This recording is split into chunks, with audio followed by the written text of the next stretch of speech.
You know what I've been noticing lately? Your videos have exceptional production quality.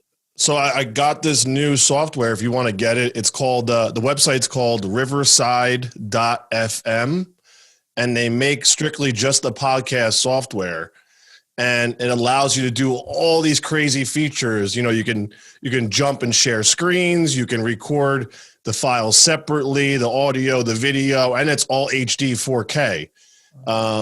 It's a really good software to use, and you can also just upload right to your Dropbox right from the website cloud, so you don't have to take up your hard drive space.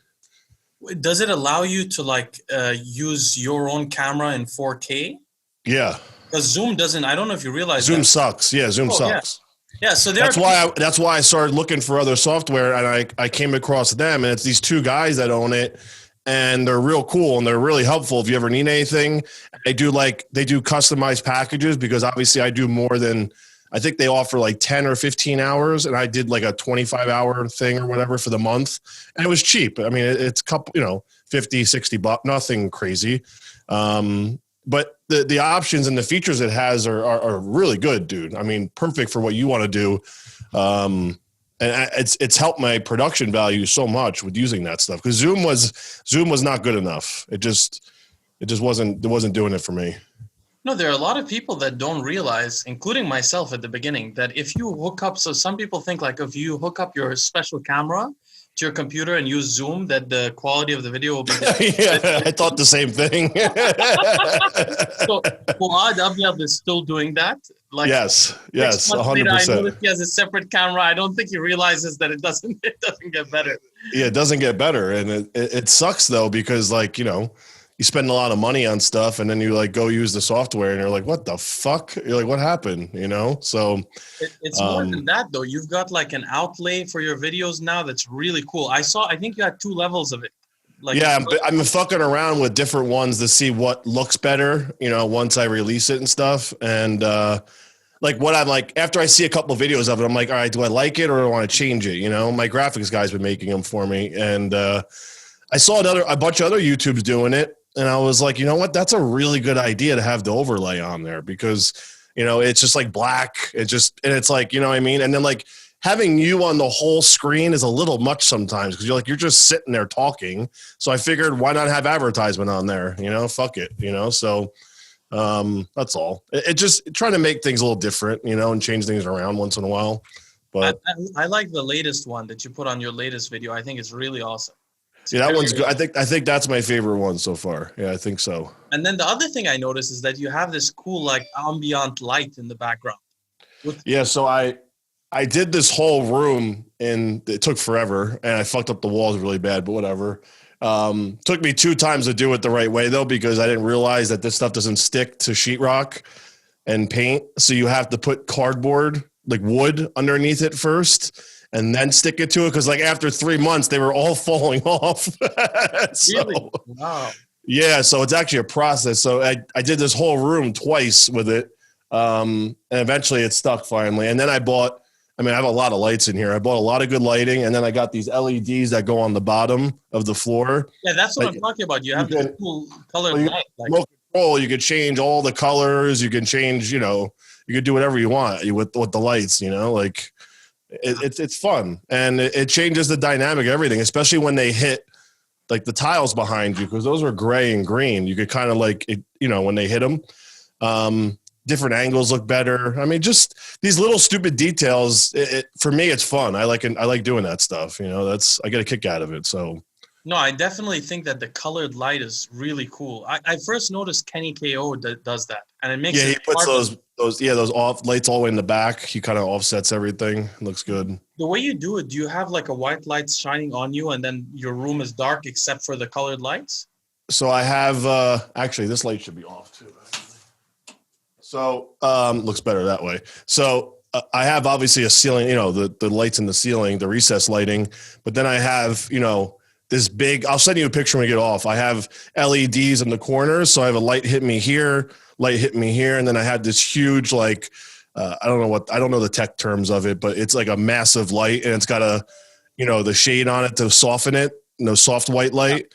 So my marketing guy, who I can, if you want help with all this stuff, he's affordable beyond belief. And he helps me with all this stuff because he's like a genius when it comes to videography and photography stuff. So he's the one that drew the diagram out and showed me how to line everything up and what settings to put everything at and everything. So the lighting hits me good and it looks, you know, and then obviously everything pops more with the camera when you have a good camera now too. So, you know, like today I'm shooting with just the regular Logitech webcam, which is high def, instead of using my digital camera, because that one's, I noticed that when we do podcasts, it's better that I'm actually looking at the instead of shooting off from the side, like when I do the podcast. So I'm going to have this one on here for when I do podcasts with you or other people. So it's more personable, you know, this way. But if I shot with the digital, which is like my Sony camera, my A7, that's what I shoot. That's what I shoot my personal ones with. That one's really high def, but I geek out on this stuff. I like techie stuff. I'm into computers. I was always into video games and electronic stuff. I always buy everything. And to me, this is fun. I enjoy that part of it. So I get more a rise out of that than actually doing the fucking podcast at this point, just to be able to use all this stuff and set all the lights on. You have every gadget you could have. Yeah, every fucking gadget. I'm not making a movie or anything. I'm just like filming myself sitting here. My girlfriend's like, how much money are you going to waste on this fucking room when you sit and talk? Because you don't know how to use anything. I'm like, I know. I don't know how to do anything, but I just like having it. No, it is useful though, because what I notice is that my bookshelves are white and then my lights are white, so I end up like whitewashed or like a vampire. Right. You could make that really good though. If you all those books and stuff, you could do some sick shit. Exactly. Yeah. If I follow your gut, you know, with this color and stuff, I might do that. Because some people are like, Leo, you need to get outside. I don't know what the hell that means. I go outside, I'm brown. I'm not even white. I don't even. What are you talking about? So it's just the lighting. I'm very dark actually. Let me ask you though. You do work home though. Do you get out much? Because I don't get out much. I don't.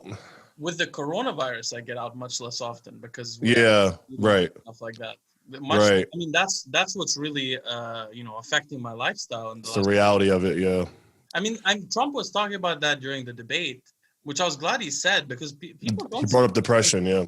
Yeah, depression is a lot of people are depressed. People going to rehab. People getting, hooked on alcohol or something like that because there's not much to do. Your whole life flips upside down. I'm home all the time. I mean, it's even though things are opening here, it's still not open though. No one you go to a restaurant, there's no one there. You go to the gym here, there's nobody there. So like. I would go out. I would go to those places to have inhuman interaction. If there's no one there, and then on fact that we can't be close to each other, what am I accomplishing by going there? Then why am I even gonna bother? So, and like the movie theater was like me and my girlfriend's way of getting out too. We like going to movies. You can't even go to a movie yet, dude. So it's like usually dinner and a movie was like our Friday or Saturday. Like every week we would go see a movie or at least go to dinner at least once a week just to get out of the house because we both work from home. Her office is home too. So we like to get out and go shopping, maybe just have a day to go to the gun range, like do whatever, do something fun, and nothing's open. Like none of that stuff's open. So it's really hard, it's like really hard being home right now. It's not fun at all. They got to have a dog or something because I don't know what we would do with each other. It's literally like, you're like, okay, what do I do now? Like I did all my work. I want to not work. I want to like go do something else. And TV sucks. There's nothing. There's nothing on television. Like nothing. There's one show, The Boys. It's very good. Is that good? Very, very, very good. I need a show, dude. I'm losing my mind at nighttime. I'm like, just. No, The Boys is like so good that it makes it even more depressing because everything else is so bad.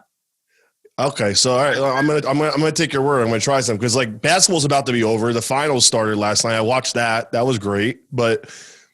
Football's weird. There's no fans. I can't get into it. I watched the game last week and I was just like, this is fucking weird. Like they had fake audience noise playing, it's just football needs fans. That's just, What people don't comment on much is that as men, I think that this isolation effect will affect men disproportionately because what many people don't comment on is that as men go past the age of 30, they actually don't socialize much naturally, unless you're like a firefighter or a policeman. Yeah, I've noticed that. We don't call each other for 2 hours on the phone. Usually, most guys don't do that. No. You'll find your girlfriend or wife calling her girlfriend, chatting for 2 hours. They don't have to see each other. They feel totally, but we don't do that. We send like a short text. That's why I do podcasts. That's why you're like, hey, you want to record? So I'm like, yep. I need someone to talk to, do something besides just sit and talk to myself all day on a computer screen. You know, I've always liked them before even pre this whole world we're in. So I've always liked the podcast thing. It's fun, you know. As soon as they started becoming popular, I was like, oh, I need my own because I just love to do these type of things. I'm like, when Joe Rogan says like how he loves to meet people and just talk, like I resonate with that a lot because I'm the same way. Like I'm a people person, you know, and my girlfriend's the same way. Like we're like chatterboxes. So, you know, we go places, we talk to everybody and hang out. We're not like that couple that isolates and doesn't talk. You know what I mean? That's just not who we are. And so it's been hard, you know, even like our friends are weird, like, cause they have kids, most of them. And they're like, oh, we can't come over, you know? And I'm like, dude, like I respect it, but now we're going in October. Like you have to get out of this bubble eventually, you know, but I'm not going to force them obviously, but. Well, let's talk about that. Since I was texting you a couple of days ago when we saw the presidential debate, which I think it was, in my opinion, the best reality TV I've ever seen in my life. The most exciting, beats the Jersey Shore for sure. So I'm not upset about the way it went. There's a lot of people that are very upset about it, but I'm not upset with the way it went. I mean, did you think it was okay, or you thought it was like? No, I thought it was very entertaining. I was having the time of my life. I don't take stuff so seriously, so just I don't either, and I didn't know it was supposed to be serious though. I thought, you know, the Hillary Clinton one it went the same way. He ripped apart Hillary, and everyone respected it then. Now all of a sudden it's like, you know, there's some reporters saying, oh, my children were in tears watching it. My 9-year-old daughter was crying. I said, first of all, why is your daughter watching the presidential debate? And she has no idea what is going on. So regardless if she's crying about what Trump was saying or not, it doesn't mean anything. And as a parent, why are you letting her watch it anyway? It was just very weird. But I get people's opinion, how they're like, oh, it kind of didn't go anywhere. It was kind of like they're going in circles. But I think it went a lot of places. I think there's a lot of things there that were brought to the Americans' people's attention that Trump did a really good job enforcing, because he wasn't allowed to really talk that much. I mean, I noticed that every time he tried to overtalk or overspeak anybody, he kind of got hushed. Well, let's start off by saying that the mediator was clearly biased. Yeah, Wallace, I don't like that guy. He was framing the questions directly against Trump. There was only one that was critical of Biden. He came up with the questions too, he said. So what I don't understand why Chris Wallace, the man that he got fired from Fox, right? Was that the guy that got fired? Was he fired? He had a Fox segment. He was the most like liberal guy at Fox, but I don't know if he still does. Because I thought he said something bad about Trump where they had to release him or something. He had some like biased statement about him and they had to release him for it, or something happened. There was some drama tied to his name with something with Trump, like being an anti-Trump guy. I mean, he was obviously like an undercover agent there. Just questions to get Trump. I don't know why they picked him. First of all, never was a big fan of his reporting anyway. But the questions were extremely biased, and you could tell that the favoritism. Every little snarky comment that came out of Chris Wallace's mouth was, you know, against Trump. He never said anything about him. And Joe are having like their own inside joke. It seems like the entire time. To me, that's what it seemed like. Well, I think Joe was having an inside joke with his earpiece. So what do you think about that? And after I sent you that thing, do you think that's real? Yeah. In the middle of the thing, I was watching it. I was texting Lucie. Lucie wasn't with me at the time. I was like, this guy clearly has an earpiece. Well, I saw him do that weird thing with his shoulder. Thing also, yeah. But the thing that I noticed was this. There was one point at which Trump asked him, who was this person? And Biden went, I don't know. I don't know. He said, I don't know. And then a second later, he came up with a really random name like Superfisher. Yeah. A name. He was like, yes. It was Sarah something. Yeah, he said like how did you like a minute later, he just blurted it out, and I was like, "The fuck was that?" And he was always like this. This was him the whole time. Yeah. And then he would look up a little bit, And I'm like, what the fuck is he looking at? I'm like, do they have like notes or something? But then they said that they have no idea what the questions were. So I'm like, okay, so they don't have notes then. And then when they did those side shots, the side of the podiums, I really looked at this closely. The podiums had these raised sides, so you couldn't see. I don't know if there's anything there or whatever he was doing, but there was something going on weird, dude, with him. Because Trump didn't look down at all. Trump didn't look down once. I would have to be very mistaken. Obviously, I could never prove this, but I would have to be very mistaken if Biden was not getting messages through his earpiece. I'm sure he was. He had to have gotten points. Not normal. Like he would forget things, then remember them. Then he would have a coherent, like, you know what I mean?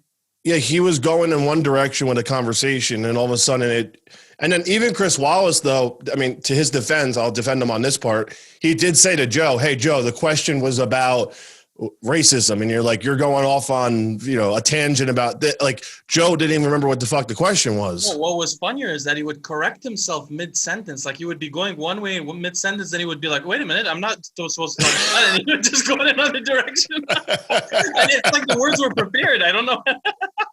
I mean, honestly, I thought he was going to do way worse. I was expecting. So I'm not defending Joe Biden at all because I am not pro Joe Biden. I'm not pro either one of them, honestly. If I had to pick someone, obviously I would take Trump over him. But as somebody that looked at it from a non-biased point of view, I was actually impressed that Joe made it that long. Yeah, like he was obviously there is still some obvious issues with his dementia. I mean, there was stuttering, there was loss of words, he messed up the 200 million thing twice. He said it twice, not 200,000. He said 200 million. He did that twice. Well, that's normal. A lot of politicians have problems with numbers, but anyone who has any experience knowing people with cognitive decline can tell this guy he has dementia. What was this clear signs to you, since you're into that? It was like you're educated in that. Mispronouncing words that he naturally knows how to pronounce. So he was having like speech impediment issues. Stuttering? No, not stuttering, but like saying the word wrong and some word that he should know. Right. And he was having great examples. He would start a sentence and then realize he's talking about the wrong subject and go on another sentence. But look, everybody knows he has dementia. Nobody thinks otherwise. What was that whole thing that Trump said he wanted to get him drug test? They were saying that he's on like Adderall or something. Exactly, because if you give a guy enough, so what do they give people with Alzheimer's disease? They give them donepezil, which is an acetylcholinesterase inhibitor, which improves memory. So if you give a guy enough drugs, he'll go into the meeting performing as well as he can. Okay. So I'm sure he was on. There's no way he's obviously got to be medicated, right? They're not going to put him there and say, "Hey, do this sober." There's no reason for that. So I think the one thing that really shut down Biden's confidence was that smart comment when he used the word smart, and Trump got really upset and was like, "Joe, don't you use the word smart around me. You placed, you were finished last in your class." And he's like, and you for 47 years, you've done nothing. And like you could tell Joe was like really like, you could tell it hit him personally, that comment when he said that. And I was like, what's funny is Trump was probably one of the last in his class also, but Trump is so confident. He doesn't care. He just says, "You were the worst." Did you see that? Did you see this morning on the news that they want to change the rules for the next one? They want to add they can switch them off when they want to turn a mute button on or some shit. Because Trump obviously interrupted him too often. Like obviously it looked a little bit aggressive or whatever. But if he wasn't interrupting him, Biden would end up just saying false things, and people who have an impression that that's true would accept it. So, yes. To some degree, he had to do that. Because Joe would not answer that question about his son Hunter with taking that money from Moscow for $3 million. He wouldn't even answer it. Roger Stone told me about that in detail a long time ago. This guy is a clear corrupt character. His son. I forgot Roger Stone was friends with Amin. Yeah, right? yeah. Lucie and I worked on Roger Stone's. Originally, we're trying to. How is he as a person? Oh, he's amazing. Really. He's a great guy. Yeah. That was a fucked up situation too. A very fucked up situation for that guy. Yeah, and he wouldn't tell. They just wanted him to talk against Trump. They would have dropped everything against him, but he wouldn't do it until the end. That dude. There's so much shady stuff going on that people are just they're so baffled by it, they almost can't believe it. And I was like that too. I was like, oh, no way. And then, as Trump succeeds, like he did that treaty deal with Israel just recently, which was a very impressive deal with, because his daughter is married to, they appointed, what the hell's his name? I forget his name. Anyway, he's the one basically that had that Israel treaty done, which people are very impressed by. Like, these things didn't happen with any of their presidents. So like, you can't knock the man. You're completely on point. Actually, the guy you're talking about is actually the guy that for example, the peace deal was made between the UAE and Israel. Yes. UAE sheikhs actually personally text, like, right. WhatsApp him. Right. He's the guy. He's the guy. Yeah, he's the one that happened. Yeah, exactly. But you know what was funny for me after I watched the debate, and I'm a lighthearted person. I'm not, I obviously I have an opinion about what's best for America, but I could be wrong. So I take things lighthearted, But I was texting a family member of mine, and I was like, "Wasn't this a funny debate?" And then we started talking a little bit, and I was like, Trump is actually a much better person than he comes across, because Roger's known him for 30 years, so I know a lot of inside information about Trump. Like, for example, one thing: do you know that Trump doesn't party? Like, never. He was never into it. He doesn't drink. The only thing because I do a lot of, ever since this last 3 years or so, when Trump's been in office, I've been a lot more in touch with politics. My dad's like, very political, right? So I've always used to hear him talk about Trump. He was always a fan of Trump, even way prior to all this. He was always a Trump fan. And my dad would tell me like history lessons about Trump, about all these things, like this business move, that business move, and this and that. And my dad told me about this Epstein thing, like not this whole like what's really going on, but he used to tell me about, Trump used to get lured in the party with these guys, and he ditched all that crew because he didn't want to be associated with that. Because, my dad's very into Trump. Like when I tell you like, hardcore. So he was telling me about how Trump used to walk away from all that stuff. And because, Key Largo and the golf courses and all that stuff. And he would just do his thing, show up, represent, show respect, and then leave and distance himself from all that. And when I was getting the party, and I was like my dad comparing me to Donald Trump, I was like, Dad, okay, I get it. I got to focus on myself and my business. But he's like, he showed respect, but he would never get involved. Like he drew the line with people. And my dad always tried to show me that, like, you're going to have your party friends and do that, but just, know where it ends. You have to go home and do your live your life and focus on your business. So I remember him telling me about that a long time ago. And then when that whole Jeffrey Epstein thing came out, when they're trying to tie him to that, because like that one photo they have of him, that one photo of him being in a club or something at some party, like they think that Donald Trump was best friends with him, but that guy did not do that shit. That was not, that wasn't him. That's why you find a single picture at a party instead of 20 airplane rides like Bill Clinton, because he's not a party guy. He wasn't that guy. But that's actually a great example of something to tell a child about, is to say, this guy, he went in, he like moved in those social networks, but he didn't engage in that behavior because he was looking out for himself long term. Yeah, he knew it didn't end up well doing that. Yeah. I mean, so we all got sucked into it. So basically, I was telling my family member, he's actually like a better guy than people think. And then my family member was like, this man is the most immoral and I forgot the word he said, immoral and like no values. He has no values. And I was thinking, what makes people all over California, people think that way? They think this guy is like a serial killer, or he's Trump. They think he's like the worst human being that ever lived.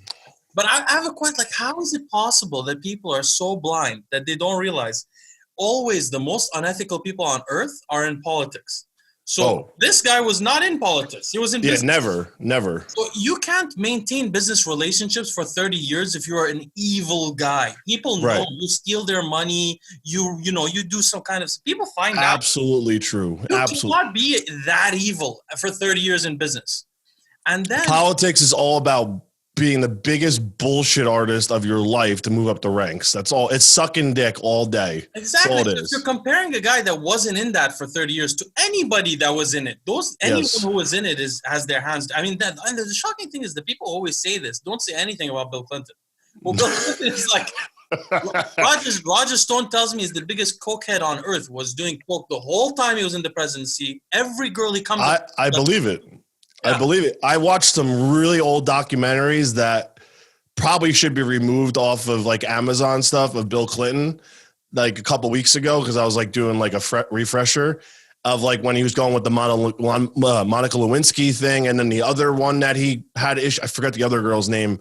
I didn't know all these. I knew, but I didn't know. I didn't follow, political stuff that much then, obviously. So then I refreshed. I'm like, damn, he was like ultimate scum of the earth. Like there was the other girl on top of Monica Lewinsky that he had that affair with too. The other one. There's 10 of them that came out.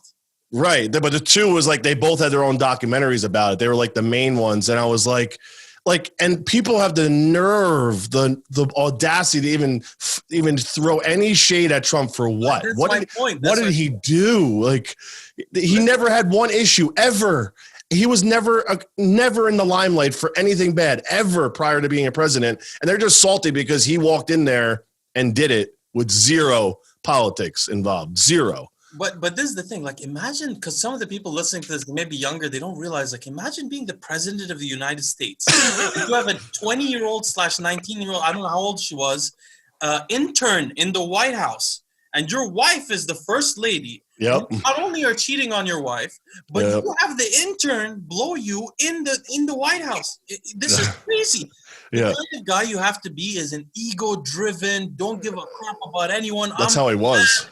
Exactly. So everyone loved Bill Clinton. Yeah, they don't call him a liar. They don't say you're a liar. Everything you say is lies. But Trump, if you watch these documentaries, you see the love that he had too. Like he had fans like no other president. He was like the first one to, I don't want to say mainstream presidency, but he brought a lot of human interaction with people, and people would like faint and see him like he was the Pope and shit.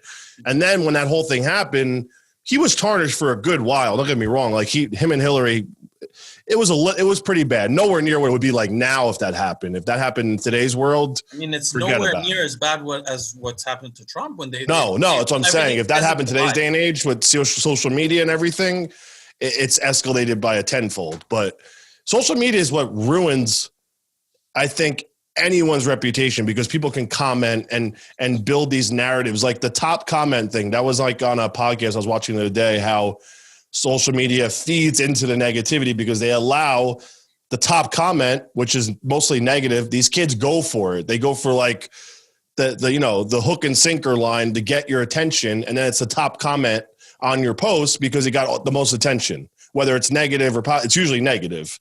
So that's why a lot of YouTubers now are turning off comments, because they're like, it's just full of negativity on my fucking posts. And it's like, I don't want to see that. Like, I don't want to scroll through and see fucking 80% of these kids leeching onto that one comment, ripping me apart, You watched that documentary on Netflix, The Social Dilemma? Yeah, I saw that. Yes. You saw that? Okay. So yeah, I was thinking a lot after that, because I that really conceptualized it for me properly, because we're really not evolved to account for so many negative opinions. No. We're just not built for it. You can't. No, it's not. You don't have to. Like Joe Rogan always talks about this. He does not read the comments. Doesn't read it. I don't. He always tells everybody on his guests, don't read the comments. Yeah, he says it all the time. Yeah, Rhonda Patrick, who's a health person on YouTube also. Rhonda Patrick does not read her own comments. She has somebody else read it. I don't. No, because you came to my section. You read. I'm doing it on ours to help us pump us, but yeah. I tried to, like, when I was trying to tell you how I read them. I scan, if I see negativity, I scan it. I don't like register. So I'll see the positive ones and I'll give them attention. But the ones that, like, I used to fall into everything though. Like I used to just, it would enable me. I would automatically just answer it, and then all the good ones, I'm like, wait, why am I ignoring all the fucking good ones? This is retarded. So now I'm paying attention to the good ones. I give to people that are, or like the guy that's in between, like that one guy that commented something about, and then we put him in his place and he was like, yeah, actually I'm a fan. I'm like, of course you are. So like the in-between ones are more fun than anything, because they're like, they don't really hate you. They're just like spewing shit out of their mouth for no reason. But like on my post though, on Instagram, I usually don't, unless I know there's going to be nothing bad in there, I don't fuck with it too much. And I honestly just delete the shit. I don't leave them on there anymore. I don't care if I have comments. I don't even want them there. I'd rather have nothing. I'd rather post something and not even see any comments. I don't need it. I don't want it. It doesn't do anything for me. I don't need that. I don't care. As long as eyeballs see it, it's all I care about. So Vigorous Steve and I were talking about this about 3 months ago, and he was saying that if he gets any kind of negative comment on his videos, he just he blocks the user. instead of hiding it. You know, you can hide the user so they don't. So at the time, I was like, "Oh, you do that? I don't do that. I just let them write whatever." Then I learned my lesson. I was like, you know what? So now I have like If a. they're bad, I'll do it. So I'm developing like a skill, just like you described, where just for the viewers to know that don't have YouTube channels, you have like an option on your channel where you see all the new comments, not the replies, but you see the new comments. So I can actually now scan without reading, and I can sense if someone's trying to be hurtful or whatever. You'll find the word, and you're like, oh, nope. Yeah. I don't read it. I sense it. So I'm like, get out of here. I'm not dealing with this. I don't want to go somewhere else. I'm not interested. You know. I used to be bad. I used to like read every fucking word. Because they're trying to hide poison in that sentence to get to your soul. It's like it's like a Trojan horse that enters. They jump out and there's an actual like really hurtful comment. It's the ratios though are just, and it's so funny because I remember when I got into social media hardcore, which is probably now 3 years. Like I mean, I had it, but I wasn't studying it and getting into it and like living and dying by it, because obviously I didn't have all the businesses, I didn't have all the shit going on. It didn't really matter to me if I posted anything.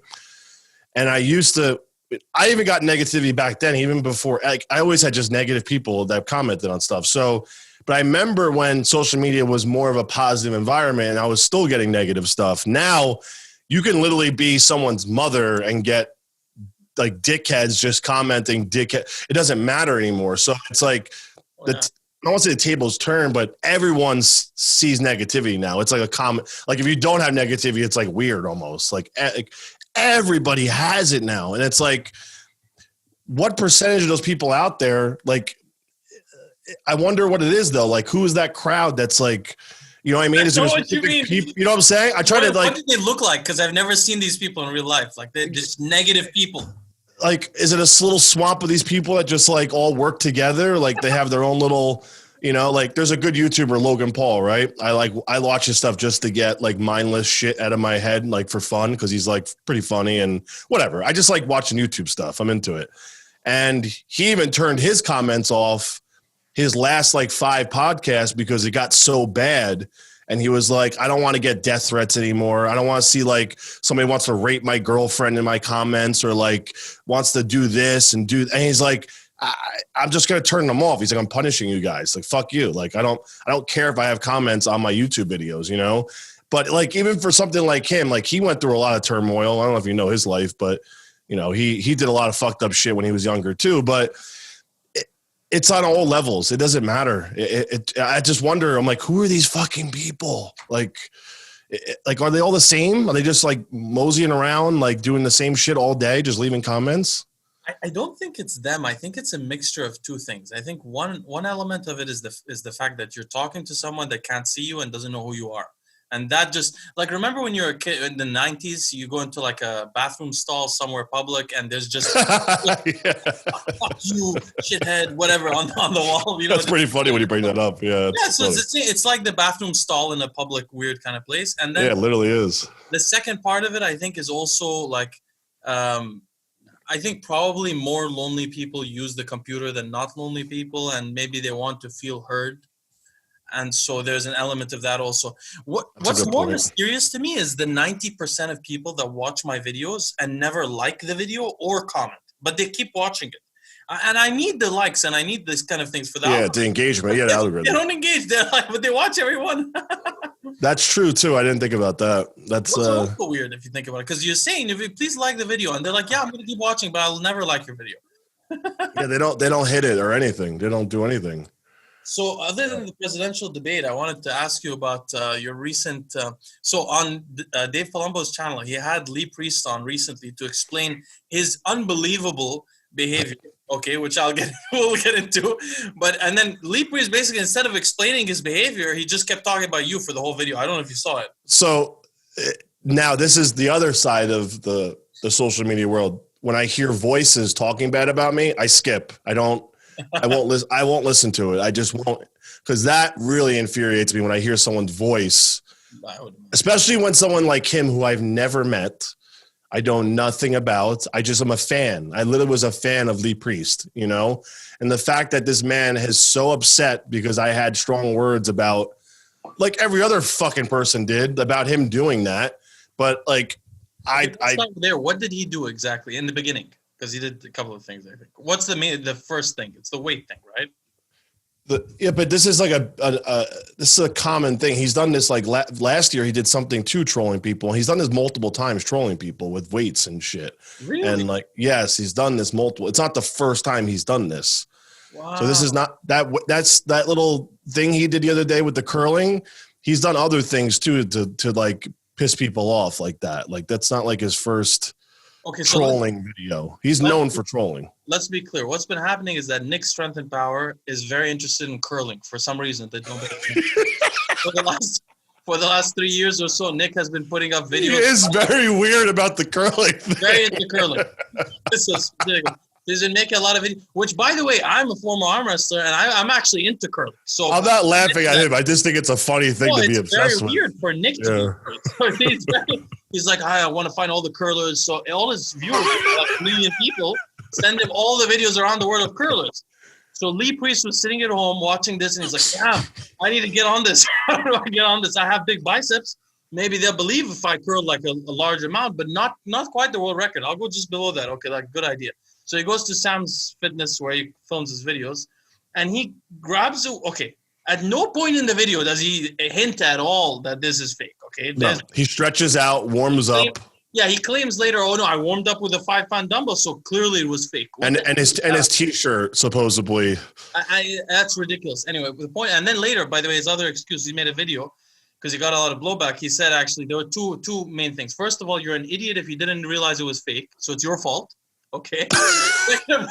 Second of all, because he didn't give you any hint, but you should have realized because you're stupid. It's your fault. Second of all, he said, the thing is that my insurance are not covering me for this injury that I had.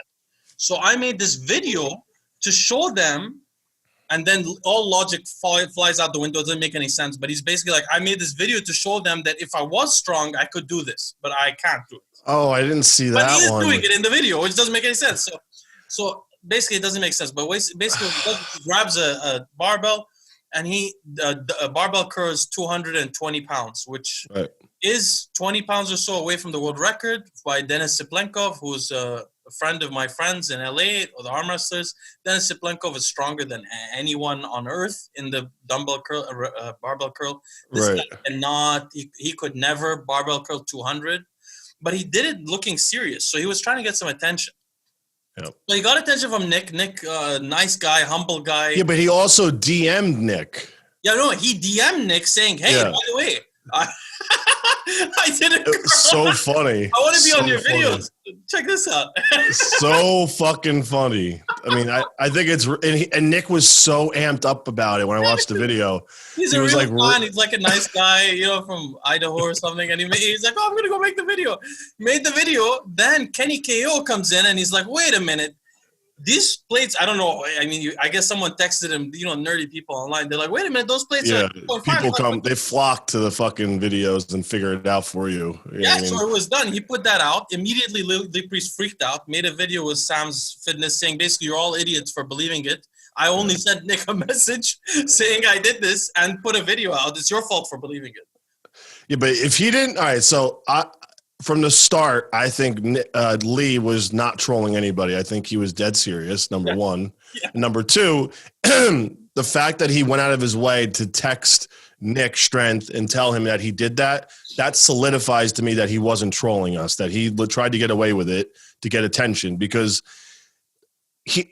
I'm literally a fan of Lee Priest. I always was. Not of him, essentially, too much, but his physique, his bodybuilding career, I love Lee Priest. Like, who doesn't, right?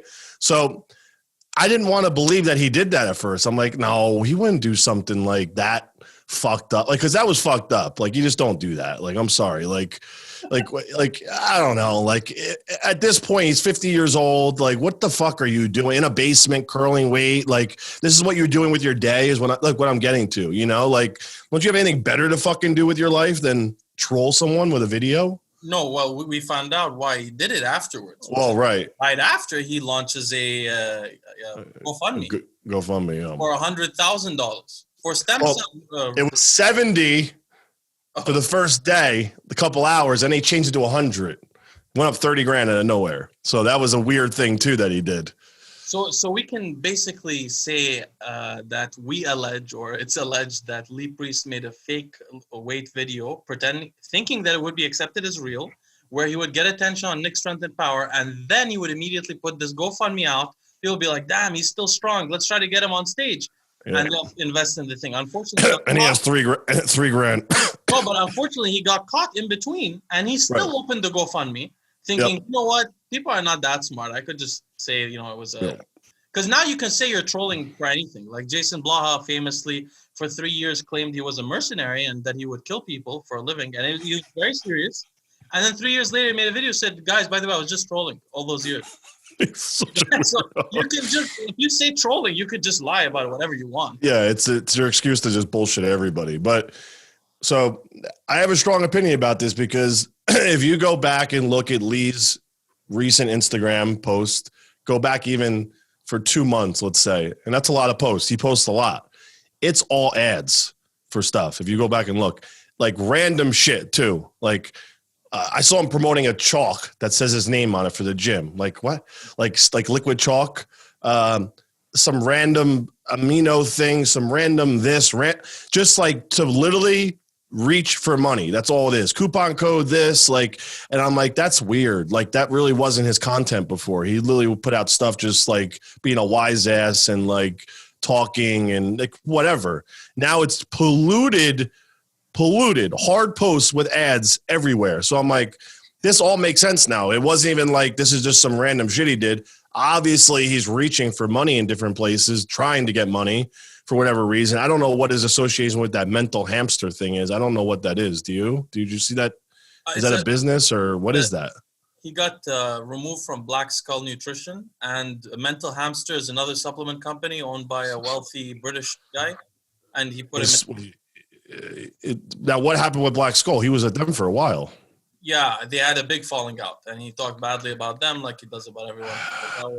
See, that's like, the track record is just like, let's start off if people don't know this already. Lee Priest was banned from the IPB because of his mouth. Well, he has a history of basically talking bad about people that he has related. He burns every bridge. Yeah, he burns bridges. But so my issue with Lee was that, by the way, we should say something first before anyone says, "Hey, why are you guys talking about other people?" Listen, if somebody doesn't want something to be talked about, they should make a video and post it on YouTube.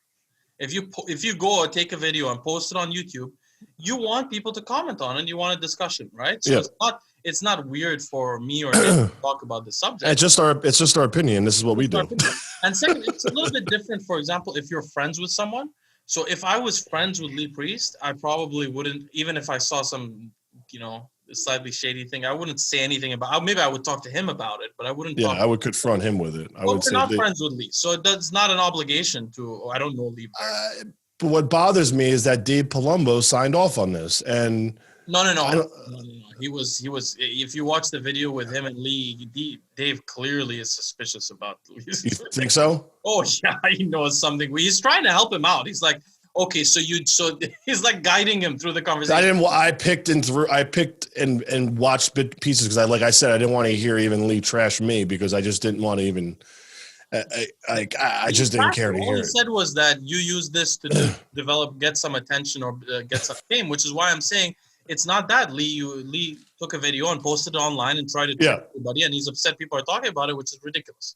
Yeah, it's ridiculous. But here's my view of it. So I'm not friends with. So you don't think Dave was signing off, even though Dave put the swipe up there. That's the only thing I didn't like promoting it on his Instagram. I think he did promote it, and he's sort of like staying out of it, but he's trying to guide Lee in the conversation. Like he didn't don't say this, don't say that type of thing. Like, don't be an idiot. You clearly you were playing a joke on people, Lee. Let's say All right, good. So I defend Dave then if he feels that way because I don't want Dave to. I don't think Dave would. Because like at this point in both of their lives, who do you think needs who more? I don't think Dave needs Lee Priest. I think Dave almost feels bad for him.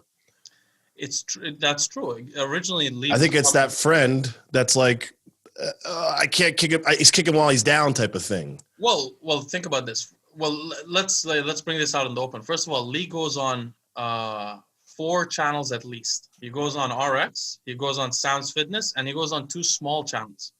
These small channels, I saw Lee actually on one of them. So a couple of months ago. See, let me just put this out in the open. I always really liked Lee for the same reason that Nick does, which is his physique. When I grew up, I always thought he had the coolest arms and he looked incredible. We didn't know much about his personality.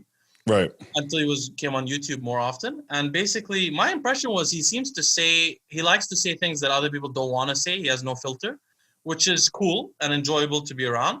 But this is the thing. I had Boston Lloyd on the show a couple of months ago, and Boston was saying, I told Boston Lee lies about his steroid use. And Boston said, no way. He's too honest to lie about that. There's a difference between being honest and being no filtered. Yep. It doesn't mean that you're honest. No smart bodybuilder will compete in the Mr. Olympia in the top 10 and take a total of 900 milligrams of steroids. You'd be an idiot, because if you took 1,100, you would be better off. Right. Now, whether you'd be better off taking 6,000 than 5, that's a different story. Right. But if you're talking about in the lower end, you'd always be a little bit better off. So he's always like, I used growth hormone once. Yeah. One competition, but his head is so much bigger than it was when he was younger. His head is huge. It looks like a pole. He mutated. Because he's also short, so his head, it's like ridiculous. His head is huge. And you can see also the shape of the head change, all of that stuff. Yeah, his whole cranium and everything. So I know he's lying, but anyway, I dropped it. I didn't say anything about it because I thought, he's a nice guy. And so I tried to get him on the show. So let me tell you what happened. So it's my fault, okay? And Lee has the right to do this. What happened was we set up a time. The problem is I'm stupid. I thought Australia is west of California. So I didn't go this way around the world. I didn't know he's a day ahead of me. I thought it's the opposite. So I got it the wrong day. But before I confirmed with him, I used to be very formal about my interviews. I said, one day before, I will send you a confirmation and I'll tell you what time, I'll email you and so on. So I didn't give him that confirmation. The next day I sent it to him and I was like, hey, Lee, I'm just getting ready for our call tomorrow. And Lee was like, you missed our call. I was like, but he was like, no, it was yesterday. I told you the time. Actually, I went in the messages and he told me the wrong time. So even if I used this time, I would have miscommunication though. Chalk it up as that. I felt so bad. My channel was, I was like, I'm gonna have Lee Priest. This is so exciting. So I was like, I sent him messages. I was like, I'm so sorry. It's truly misunderstanding. Can I compensate you for your time financially? Which I never pay anyone to be on my show, but just because I felt bad, genuinely, I was like, can I compensate you for your time, and maybe we could try again next week, and I'll be sure not to mess it up or anything. Simple confusion. He was like, no, and I tried again a few days later. He was like, no, I'm sorry, you had your chance. No. I was like, whoa, this guy's not a nice guy. I asked him to go on mine 3 years ago, and he goes, well, what do you talk about? And like, we would send each other DMs here and there about funny stuff. We didn't have a friendship, but it was just a universal thing because I guess we're both pro bodybuilders or whatever. We both know the same people. So it was okay that we could have that informal conversation once in a while about trending topics and just joke around. So I would just send them the catty shit here and there, send them a meme here and there. You would do the same thing. That was my relationship with the guy. I don't know him. I never had a conversation with him. So I was like, Lee, why don't you come on my podcast? We'll have a good conversation. It'll be pretty funny. He's like, let me watch your YouTube and see what's on there. So I said, okay. I'm like, go ahead. Like you're going Dave Palumbo's. What the fuck is the difference? So he comes back to me. He goes, you talk about drugs. I can't go on there. I said, I talk about drugs. I'm like, okay, Lee. So I respectfully just said something nice to him. Like, I still, support you. I'm a big fan of yours or whatever. Never respond to me again, ever. Wow. Never again. And I'm just like, that was your reason? You couldn't say like, I just don't want to go on there. Like you had to say, I talk about drugs, so you can't come on. Like, what the fuck? I'm like, what world am I living in? So let's put this out there. So that's why I say he's not the nicest guy in the world. So if I see him like lying, definitely not nice. I'm not gonna hide it. The guy tried to trick everyone. And by the way, it's fine to donate to a GoFundMe. Anybody, even if somebody has money, it's your choice to donate or not. But there's no question he tried to trick the entire bodybuilding world without lift. So supposedly he did a GoFundMe before and did a bait and switch and supposedly donated the money for animal cruelty or something. And then he did a GoFundMe one other time for his supposedly documentary. He was taking donations for his own documentary. I have like several DMs of people's receipts that he never made a documentary. This was like 2 years ago. So he took money for that too, supposedly. So now this is the third time, supposedly. Now this is coming from screenshots of DMs I got from people because I didn't even know this happened, right? So he quietly did those two weird things with the money thing, right? And then he said this time into rebuttal to me on the conversation. If you look on RX Muscle's post when we were going back and forth to each other that whole time, I don't know, did you see that? No, I didn't read it. Oh, we went back like 100 comments back and forth. Serious? I don't know if Dave removed it or not, but I thought you saw it. I would have sent it to you. No, I didn't. Oh, bro, we went on for a whole day, and I was just laughing my ass off at him. So he said to me, well, if I don't raise enough money, I'm going to donate it to law enforcement.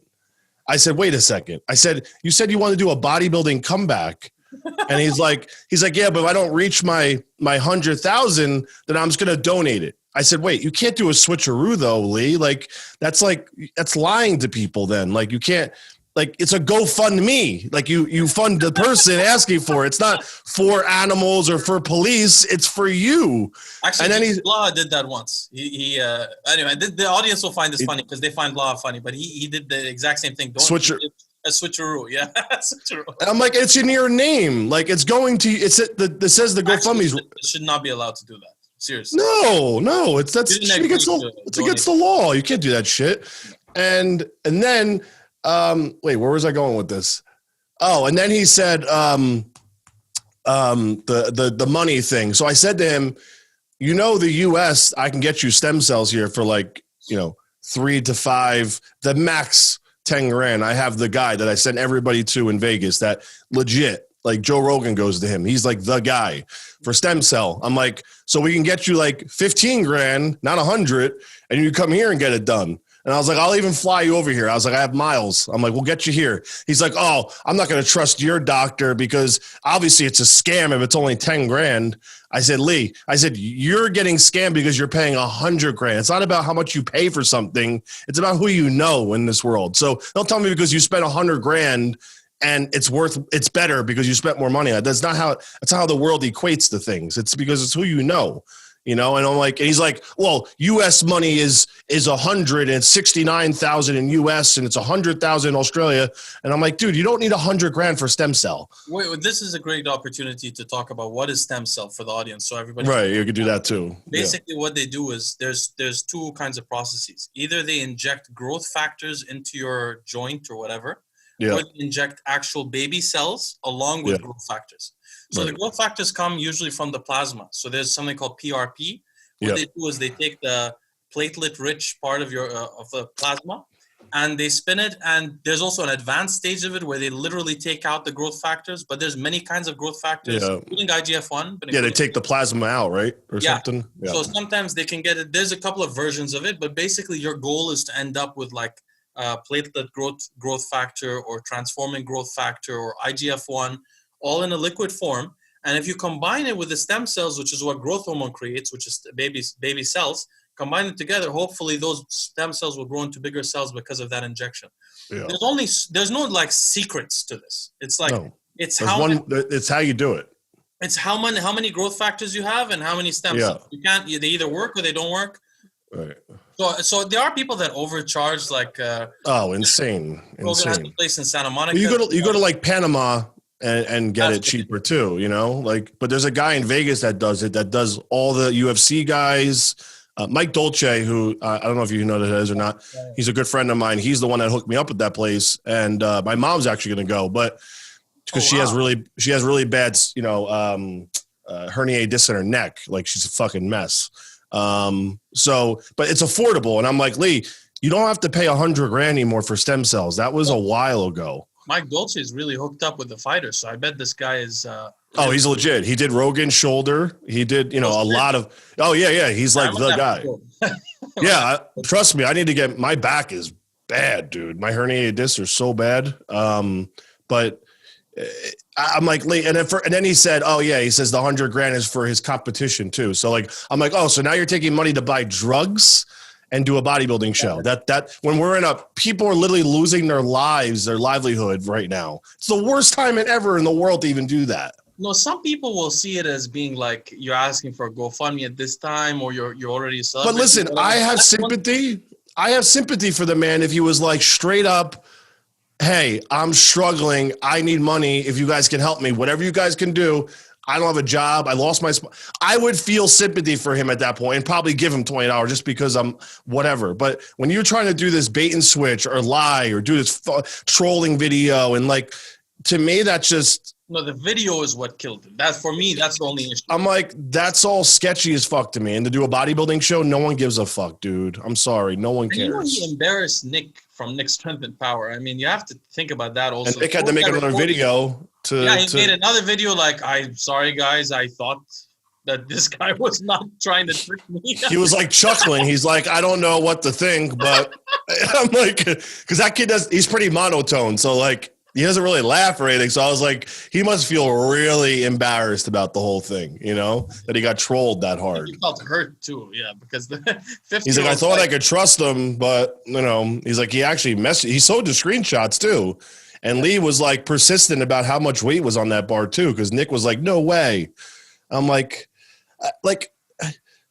literally at any age, did you ever think about doing that's not something that crosses my mind, how I'm going to troll somebody. I know. So like somebody at 50 years old is doing that in someone's basement right now. That's like what they're doing. That's not a normal troll. That's the long troll. Like the long con. That's the long troll where he just a couple of days. Will they believe it or not? If they don't, it's a troll. All right, let's get to our questions. We have questions from last week. I think. One thing to add though, he only raised $3,000. There's only. I don't think anyone gives a fuck. I don't get like 10 and then bait and switch it, and then it'll go somewhere else. He'll probably break his leg on purpose or something just to try to get money. You know, like, dude, it's fucked. But all right, go ahead. Yeah, whatever. But it's okay for us to talk about this because he made it public, and we're not going into this guy's private life and talking about his relationship with. He put it out there. Yeah, that was. I wouldn't have even known about it, but there was literally. And I get a good amount of messages, but when that happened, like every kid was like, did you see this? I'm like, oh my God. Because like I didn't. One thing that none of you bodybuilders are commenting on is that this is really disrespectful to arm wrestlers and real curlers, which I know is a weird sport, but there are people. It's extremely disrespectful. It's very disrespectful. Dmitry Siplenkov can only lift 20 pounds more than Lee Priest. Are you joking? This guy is a mutant. Yeah, he's no, that's another level. You know, that's like half for Borson guy getting disrespected by someone saying that they deadlifted or squat. You know what I'm saying? It's just that's just like Lee Priest pretending he just deadlifted 950 pounds. And then he sent it to Nick Strength and Power, like 950 pound deadlift. I'm almost at the record. Oh man, I think he really aggravated a lot of people by doing that. I really do. I don't think that was totally a good lost look. all my respect. By the way, now I will never believe this thing. He talking about taking 600 milligrams of Deca his whole training cycle. Ridiculous. He's. I literally think there's something going on up there, like something. Medically, like there's got to be something off. Stable, right? Well, yeah. This way, I've thought about that a lot too. One thing I feel like is he has like nandrolone / estrogen symptoms. He's bitchy, he changes mood a lot, he's always like snappy. And then think about it, if you look at his pictures when he was a teenager, he was clearly on steroids as a young teenager. 100%. On stage. Both of his parents were lifters. So I think this guy, one of the reasons, I know his parents are short also, but one of the reasons he is the way he is, development, everything, is that it got shut down at like 15. Yeah. Like even you said you didn't grow taller once you took steroids. No. You were tall. You know, you can't grow taller after that. Your brain doesn't function the same way. I know guys that use steroids when they're 15 and their balls never grew to a normal size.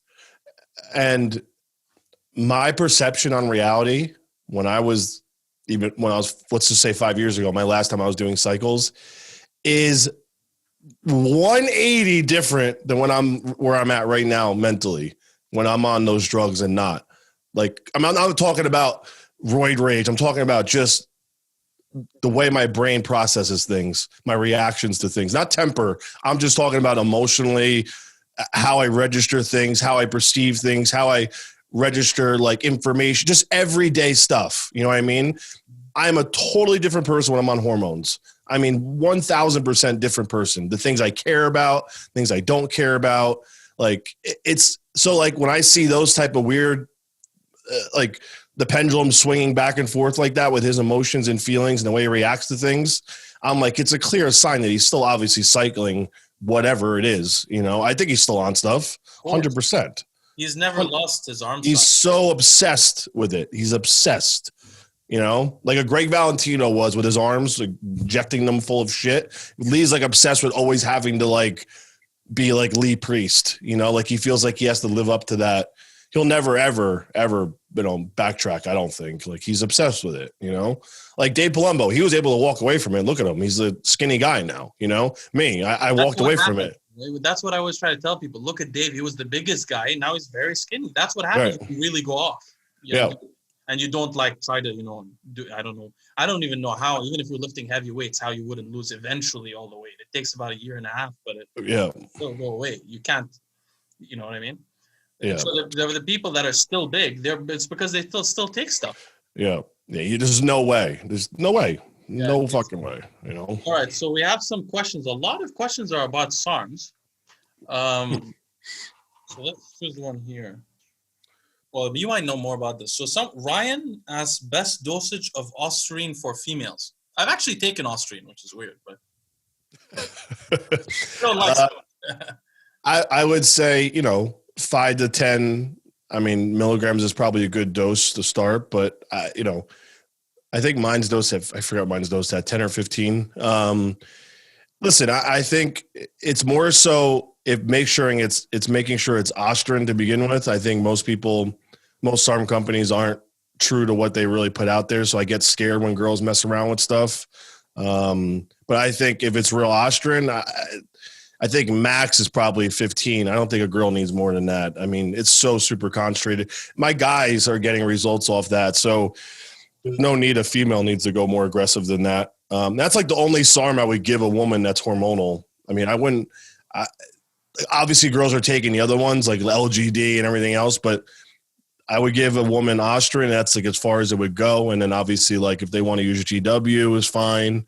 But maybe SR if you want to go crazy, but like, I know the figure chicks and stuff use more harsh stuff than that anyway, but that's up to them personally. But for me, SR9009? What was that? Are you talking about SR9009? Yes. Yeah. By the way, one of my consultation clients was texting me this morning. He wants to ask if there's a discount code for your supplements. He wants to order your SR. Yes, we have a sale right now. I'll give you the code when we get off. Yeah. Okay. So we got 25. We're doing like 25% this month, so I'll give you that code. Yeah. So He'll love it. It's fucking amazing. Yeah, he's very enthusiastic. He just asked me before we started talking. So E. Malave says, is there such a thing as a cruise on SARMs, or is it best to give the liver legit rest? So I have an opinion on the liver. Actually, do you believe in cruising ever? No, so on PEDs or anything?